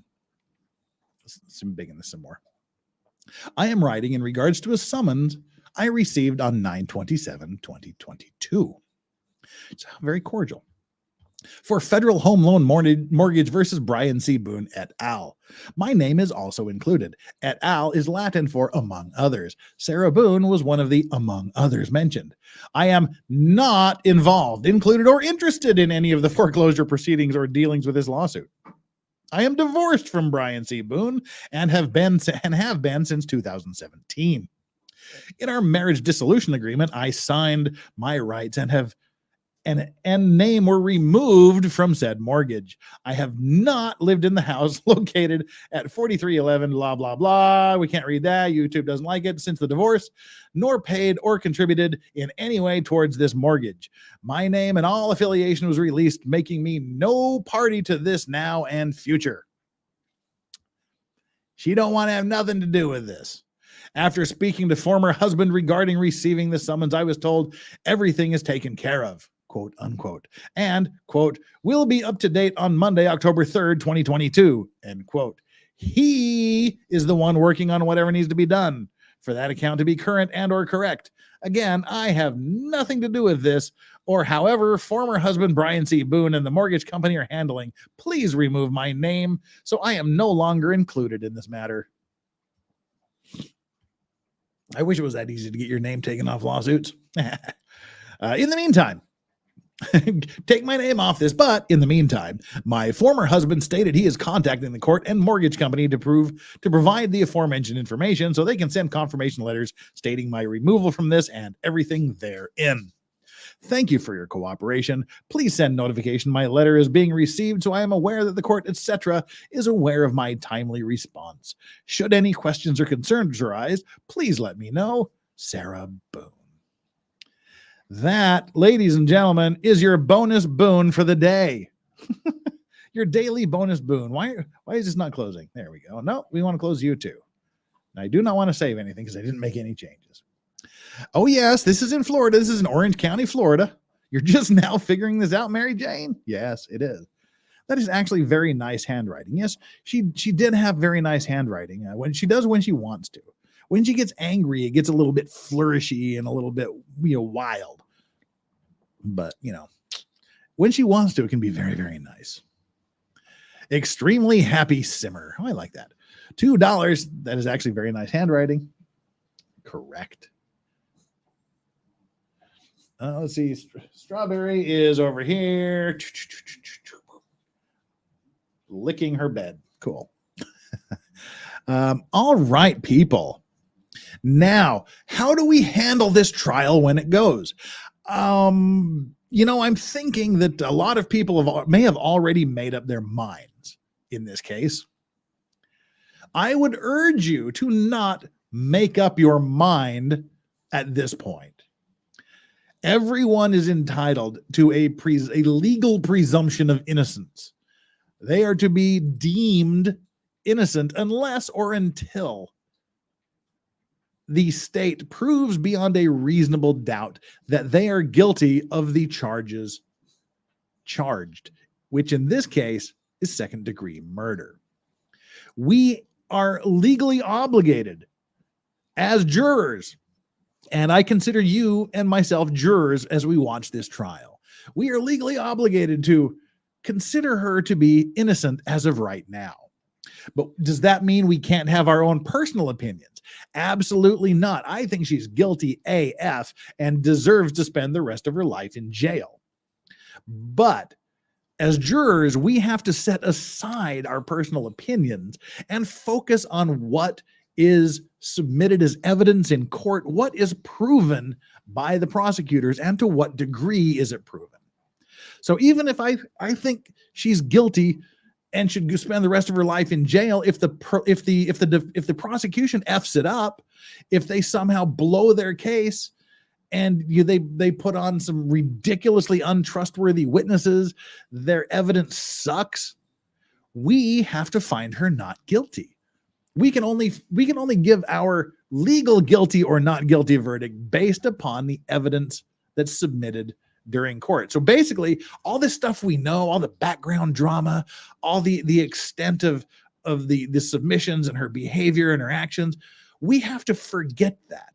And once this trial starts, we have to look at the evidence from the basis that it is not submitted during the trial. It does not exist.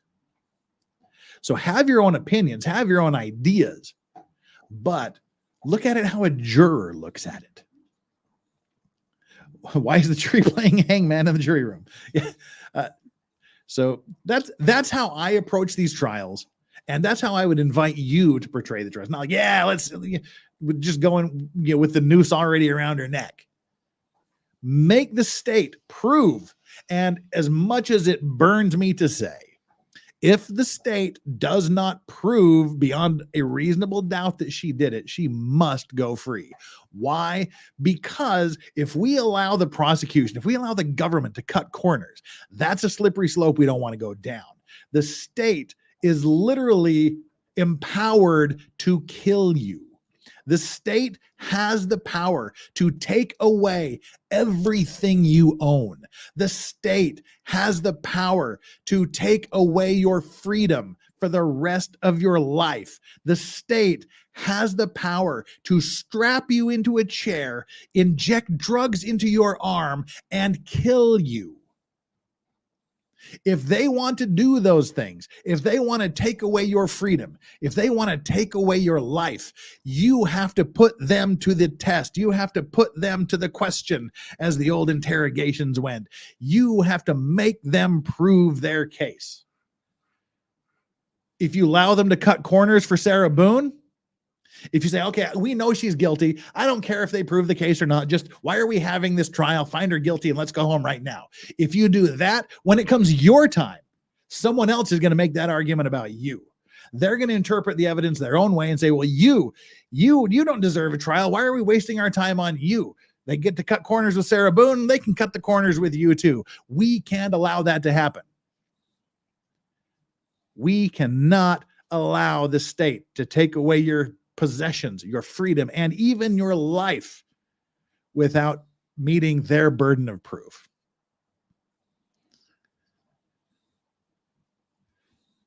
That's why we do what we do around here. That's why we do this. So let's look at the trial that way. Yeah, look at the YSL case. Look at the Anderson case. There's so many cases where they get it wrong. There's so many cases where the prosecution. Look at the Alec Baldwin case. The Alec Baldwin case was a cut and dried textbook negligent homicide case. I guarantee you that if he had been found guilty of the what was it? I can't remember how it's phrased in New Mexico, the negligent homicide or unintentional homicide, whatever the charge was, if he would have been found guilty of that, his case would be in law school textbooks. But the prosecution, they did some underhanded, dirty shit that required that case to be dismissed with prejudice and Alec Baldwin go free. It sucks, but by doing that, it protects your rights. It protects your presumption of innocence. It protects your procedural rights if you find yourself on the wrong end of an unjust prosecution. So that's my little pre-trial speech that I tend to give before every trial. We will have a bingo card lined up where things we expect to hear or likely to hear during chat. We'll have a little bingo card. It helps you pay attention. It helps me pay attention. We listen for certain things. What is this here? Court TV just showed a live shot of the courtroom. She's there wearing a blue dress. No biggie. Let's see if they go back after commercial. Oh, we have action. Do we have some sort of courtroom action? Law and Crime's got nothing up. Let's see. Let's go to Court TV. Let's go to Court TV.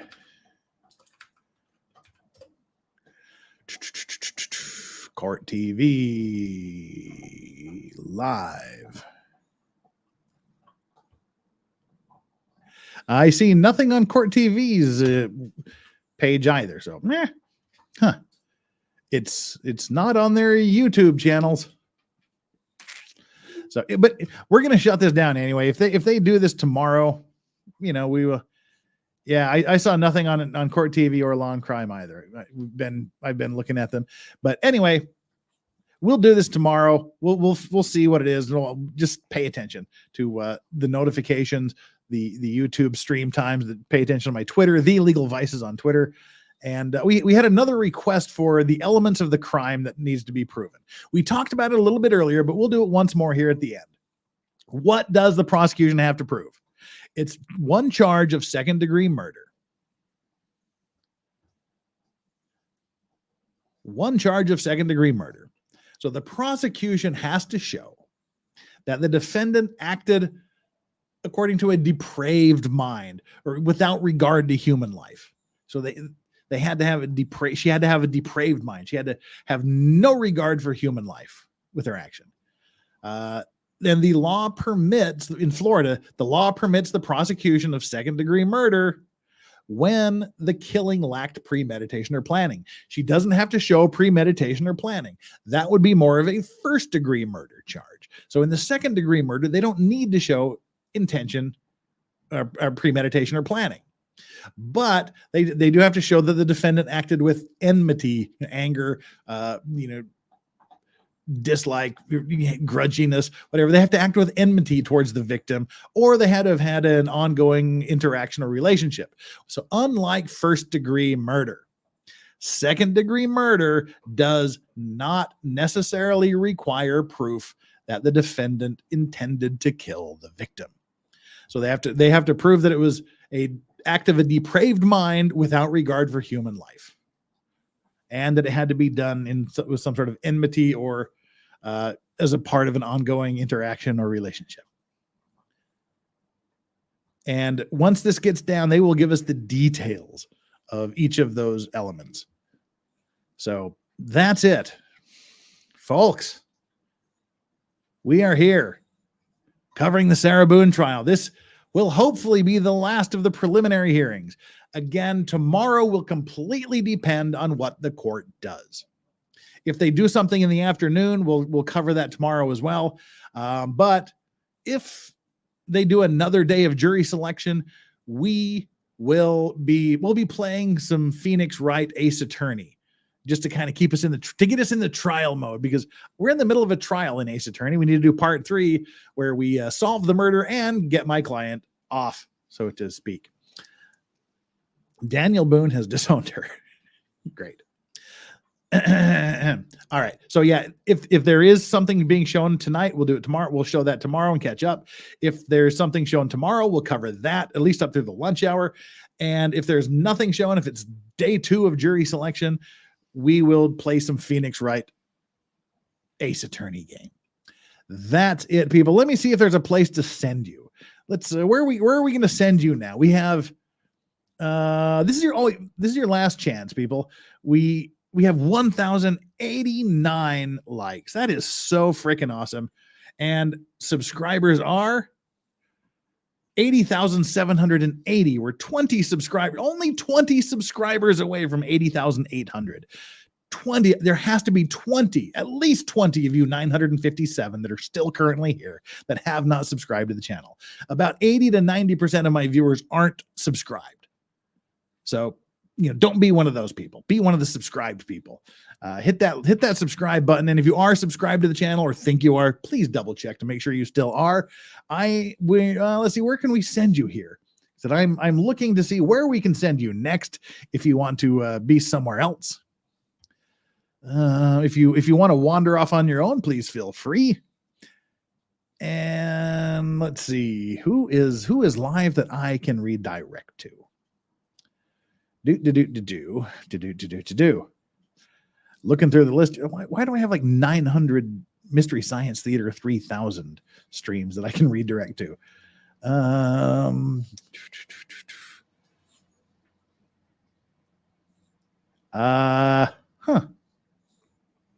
Well, shoot.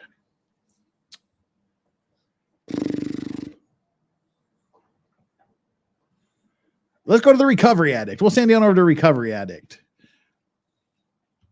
He's doing a Monday morning Sarah Boone court watch, so he'll probably be talking about some of the same stuff. But go on over, tell him Legal Vices sent you.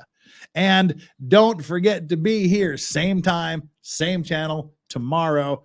8:30 Eastern, 8:30 a.m. Eastern, which is 1:30 UK time, 9:30 p.m. Korea, Japan time, and 11:30 p.m. Australia Eastern Daylight Time. Thank you, guys. Go tell Recovery Addict that I sent you, and see you tomorrow. Don't miss it right here. Legal Vices, the premier lawfluencer on the YouTubes. Bye, everybody. Love you guys. Thank you so much, mods, for the super support today, for being here. Thank you, chat, for the generosity with the super chats, the gifted memberships, everything, the purchase memberships. You guys rock. Couldn't do it. Wouldn't want to do it without you. Peace. Play outro. Why aren't you playing? Peace.